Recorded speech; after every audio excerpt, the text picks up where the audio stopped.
తెలంగాణకు అంబర్పేటకు గాడిద గుడ్డు. గాడిద గుడ్డును చూసేనా కిషన్ రెడ్డి అవగాహన తెచ్చుకో. అందుకే మిత్రులారా, బయ్యారం ఉక్కు కర్మాగారం మనం అడిగితే బీజేపీ మనకేమిచ్చింది? గట్టిగా చెప్పాలి, చిన్న కాదు. మోడీకి ఇంపియాలి ఢిల్లీకి. ఖమ్మంలో బయ్యారం ఉక్కు కర్మాగారం మనం అడిగితే బీజేపీ మనకేమిచ్చింది? వరంగల్లో రైల్వే కోచ్ ఫ్యాక్టరీ మనం అడిగితే మోడీ ఏం తెచ్చిండు? ఐటీఐఆర్ కారిడార్ మనం అడిగితే మోడీ ఏమిచ్చిండు? మెట్రో రైలు మనం అడిగితే బీజేపీ ఏం తెచ్చింది? అందుకే మిత్రులారా, బీజేపీ ఏమిచ్చిందంటే మీరందరు గాడిద గుడ్డ అనాలి. మోడీ ఏం తెచ్చిందంటే గాడిద గుడ్డ అనాలి. అందరు రెడీనా? అందరు రెడీనా? రెడీనా? రెడీనా? బీజేపీ ఏమిచ్చింది? మోడీ ఏం తెచ్చిండు? బీజేపీ ఏమిచ్చింది? మోడీ ఏం తెచ్చిండు? మోడీ ఏం తెచ్చిండు? బీజేపీ ఏమిచ్చింది? మోడీ ఏం తెచ్చిండు? బీజేపీ ఏమిచ్చింది? మరి సోదరులారా, తెలంగాణ గాడిద గుడ్డిచ్చిన బీజేపీకి కర్రు కాల్చి వాత పెట్టాలనా లేదా? పెట్టాలనా?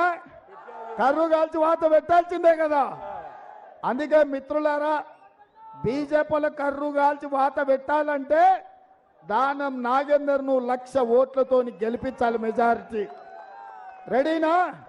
నేను 1,00,000 అంటే మీరు పక్కా అనాలి. ఓకే ఓకే, 1,00,000 1,00,000 1,00,000 1,00,000 1,00,000 1,00,000 1,00,000 1,00,000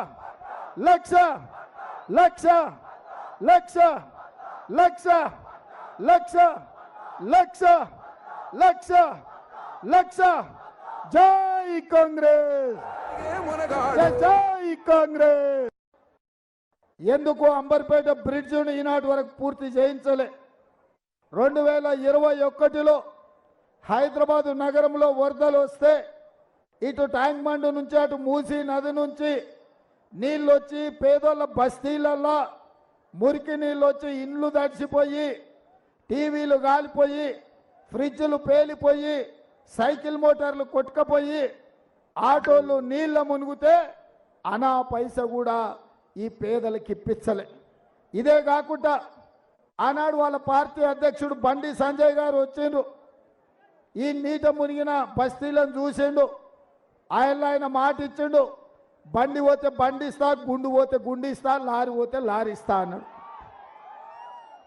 మరి గుండు అరగుండు ఆ తర్వాత మున్సిపల్ ఎన్నికలు గ్రేటర్ హైదరాబాద్లో అయిపోయినాక మళ్ళీ వెనుకకు మళ్ళీ కూడా చూడలే. మరి ఈ పరిస్థితిలో నరేంద్ర మోడీ గారు ప్రధానమంత్రిగా ఉన్నప్పుడే మనకి ఏమి తీసుకురాలే? ఇవాళ కిషన్ రెడ్డి గారు మళ్ళోసారి ఎంపీ అయినా ఇంకేదాన్ని అయినా ఈ అంబర్పేట ప్రాంతానికి, ఈ హైదరాబాద్ నగరానికి, ఈ సికింద్రాబాద్ పార్లమెంట్కు ఉపయోగం లేదు. కానీ అదే మన అంజన్ కుమార్ యాదవ్ 2004, 2009లో ఎంపీగా గెలిచినప్పుడు, మన దానం నాగేందర్ మంత్రిగా ఉన్నప్పుడు, డాక్టర్ వైఎస్ రాజశేఖర రెడ్డి గారు ముఖ్యమంత్రిగా ఉన్నప్పుడు ఈ నగరం విశ్వ నగరంగా అభివృద్ధి చెందింది. ఇవాళ ఔటర్ రింగ్ రోడ్ వచ్చింది ఆనాడే, అంతర్జాతీయ ఎయిర్పోర్ట్ వచ్చింది ఆనాడే, ఐటీ పరిశ్రమలు వచ్చింది ఆనాడే, ఫార్మా పరిశ్రమలు వచ్చింది ఆనాడే. హైదరాబాదు నగరానికి కృష్ణానది జలాలు తాగడానికి, గోదావరి నది జలాలు తాగడానికి తీసుకొచ్చింది ఆనాడే. ఈ హైదరాబాదు నగరంలో ఈనాడు మెట్రో రైలు కూతలు పెడుతుందంటే ఎన్నికల సందర్భంగా మాజీ సీఎం కేసీఆర్ రోడ్ షో నిర్వహించారు. ఈ సందర్భంగా పలు అంశాలపై ఆయన ప్రసంగించారు.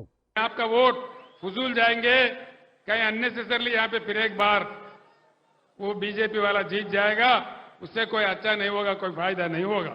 हम लोग अमन चाहते हैं तो बीआरएस को जिताना चाहिए.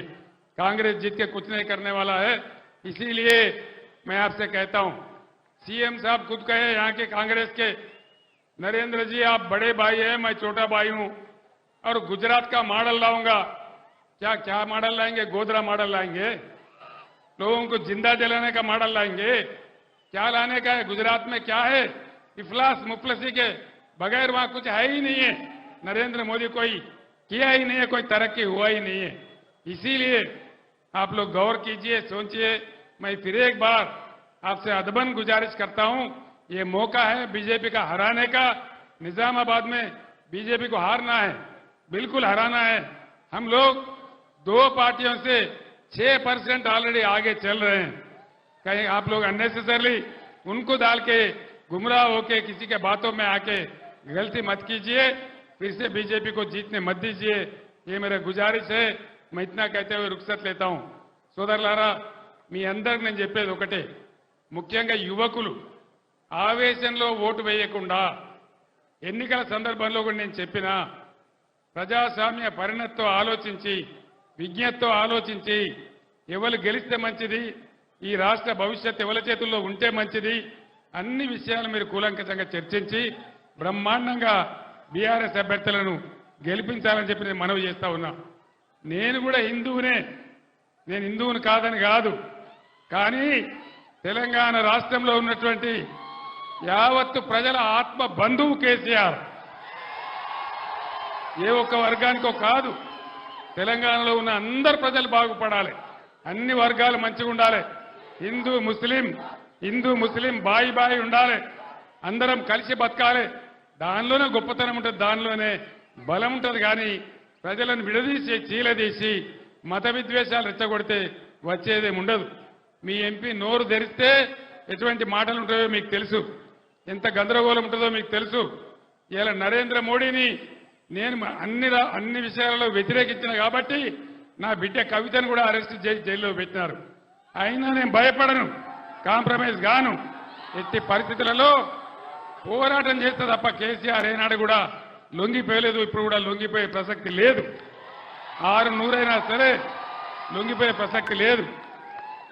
ఇంకో మాట కూడా నేను మనవి చేస్తా ఉన్నా, నరేంద్ర మోడీకి మెజారిటీ వస్తలేదు, తుస్సుమన్నది. 400 पार, 100 पार, 100 पार हो गया, कोई पार नहीं है. 210 है तो ज्यादा बोल के लोग बोल रहे. అందుకోసం మనం 14 ఎంపీలు గెలుచుకుంటే తెలంగాణ కేంద్ర రాజకీయాలలో కూడా కీలకంగా మారుతుంది. ఈ బీజేపీ గవర్నమెంట్ రాదు, కాంగ్రెస్ గవర్నమెంట్ రాదు, ప్రాంతీయ శక్తులు ఏర్పాటు చేసే గవర్నమెంటే వస్తుంది. అందుకోసం మనది కూడా కీలకమైన పాత్ర అవుతుంది. కాబట్టి దయచేసి ఈ రాష్ట్రంలో బీజేపీ వాళ్ళందరినీ ఓడించింది బీఆర్ఎస్ పార్టీ, కాంగ్రెస్ పార్టీ కాదు. కాంగ్రెస్ బీజేపీ కుమ్మక్కైతాయి, రాత్రికి రాత్రి ఒకటైతాయి, ఆ మోసం కూడా చేస్తారు. కాబట్టి దయచేసి మీ అందరిని నేను కోరేది, రైతులకు ఎట్లయితే ఇలా గవర్నమెంట్ దిగొచ్చి రైతు బంద్ వేస్తున్నదో అదేవిధంగా అన్ని హామీలు అమలు కావాలంటే, కరెంటు చక్కగా రావాలంటే, విద్యార్థులకు న్యాయం జరగాలంటే, కృష్ణా గోదావరి నదుల నీళ్లు మనకే దక్కాలంటే బీఆర్ఎస్ అయితేనే పేగులు దిగేదాకా కొట్లాడుతుంది. కాబట్టి దయచేసి ఏమరపాటున ఉండకుండా బీఆర్ఎస్ అభ్యర్థి మంత్రి గుడివాడ అమర్నాథ్ మీడియా సమావేశం నిర్వహించారు. ఈ సందర్భంగా టీడీపీ నేతలపై ఆయన విరుచుకుపడ్డారు. అప్పుడు ఎన్నికల ప్రచారానికి వచ్చినప్పుడు ఇదే మోదీ గారు చంద్రబాబు నాయుడుని పట్టుకొని పోలవరాన్ని ఏటీఎంలా వాడుకున్నాడు, అనేక రకాలుగా అవినీతి కార్యక్రమాలు చేశారు, అమరావతి ఒక పెద్ద స్కామ్ అని ఇన్ని రకాలుగా మాట్లాడినటువంటి నాయకత్వాలు ఈ రోజుకి వచ్చేసరికి చంద్రబాబు నాయుడు అభివృద్ధి చేస్తాడు, చంద్రబాబు నాయుడు గారిని లేదా కూటమిని గెలిపించండి అని చెప్పడం, మొన్నటి వరకు బాబు మాత్రమే యూటర్న్ అనుకున్నాం, ఈరోజు మోదీ గారు కూడా యూటర్న్ తీసుకోవడం అనేటువంటిది చాలా విచిత్రంగా ఉంది. యూటర్న్ బాబు పక్కన యూటర్న్ మోదీ గారు ఈరోజు చంద్రబాబు నాయుడు గారి విషయంలో కానీ వారి కూటమి విషయంలో కానీ కేవలం ఎన్నికల అవసరాల కోసం, రాజకీయ అవసరాల కోసం, కేవలం అధికారం కోసం ఈ రకంగా మాట్లాడడం అనేటువంటిది సమంజసం కాదు. వాస్తవంగా వారు రాష్ట్రానికి సంబంధించి ముఖ్యంగా పోలవరం విషయంలో దాదాపు 22,000 కోట్ల రూపాయలకు సంబంధించి కేంద్ర కేబినెట్ ఆమోదం కోసం దాదాపు 4 కేబినెట్ల నుంచి ఎదురు చూస్తూ ఉన్నాం. ఎందుకు కేంద్ర కేబినెట్ ఆమోదం తెలపట్లేదు, ఎందుకు దానికి క్లియరెన్స్లు ఇవ్వట్లేదు? కేవలం ఎన్నికల అవసరాల కోసం చంద్రబాబు నాయుడు గారు చెప్పారని చెప్పి ఈరోజు అనేక సందర్భాల్లో జగన్మోహన్ రెడ్డి గారితో ఏదో చీకటి ఒప్పందం భారతీయ జనతా పార్టీకి ఉందని చెప్పి విమర్శలు చేసినటువంటి నాయకులు ఇప్పుడు చీకటి ఒప్పందాలు ఎవరితో ఉన్నాయో అనేటువంటిది బహిర్గతమైంది. కేవలం పొత్తులు, రాజకీయ అవసరాలు, ఎన్నికల్లో విజయం సాధించాలి, రాజకీయంగా రేపు లబ్ధి పొందాలి, రేపు అధికారంలోకి రావాలి అనేటువంటి దానికోసం ఈ రకమైనటువంటి విమర్శలు సమంజసం కాదనేటువంటి విషయాన్ని కూడా ఈ సందర్భంగా తెలియజేస్తా ఉన్నా. ప్రధానంగా నేను నిన్న కాక మొన్న మాట్లాడినప్పుడు కూడా వైఎస్ఆర్ కాంగ్రెస్ పార్టీ తరఫున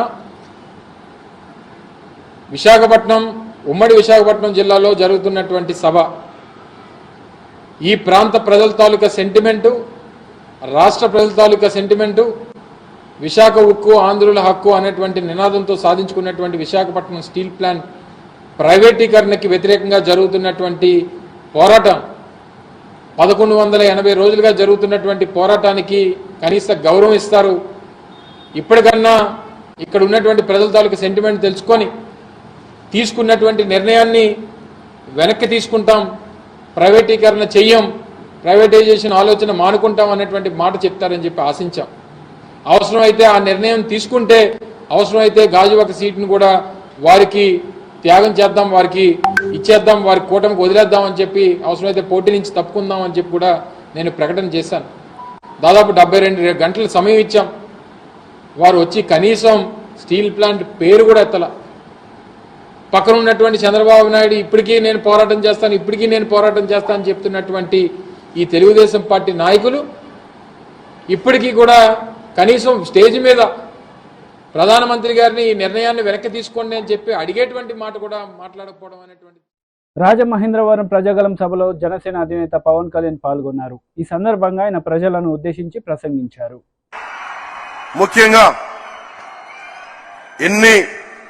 ఇప్పుడు దాకా భారతదేశంలో ఎప్పుడు పద్మశ్రీలు పొలిటికలైజ్ చేశారు. మొట్టమొదటిసారి ప్రధానమంత్రి గారు అడుగు పెట్టిన తర్వాత, ప్రధానమంత్రిగా ప్రమాణ స్వీకారం చేసిన తర్వాత మటుకు మీకు కనిష్క, మనకి కెనడా నుంచి ఉగ్రవాదులు కనిష్క బాంబుని పేల్చేస్తే, ఫ్లైట్ ని పేల్చేస్తే ఆ కుటుంబం మొత్తం కోల్పోయారు. మన తూర్పుగోదావరి జిల్లాకు చెందిన శంకురాత్రి చంద్రశేఖర్ గారు, వారిని ఎవరు గుర్తించలేదు. ఒక్క ప్రధానమంత్రి మా గౌరవనీయులు మనకి నరేంద్ర మోదీ గారు గుర్తించారు.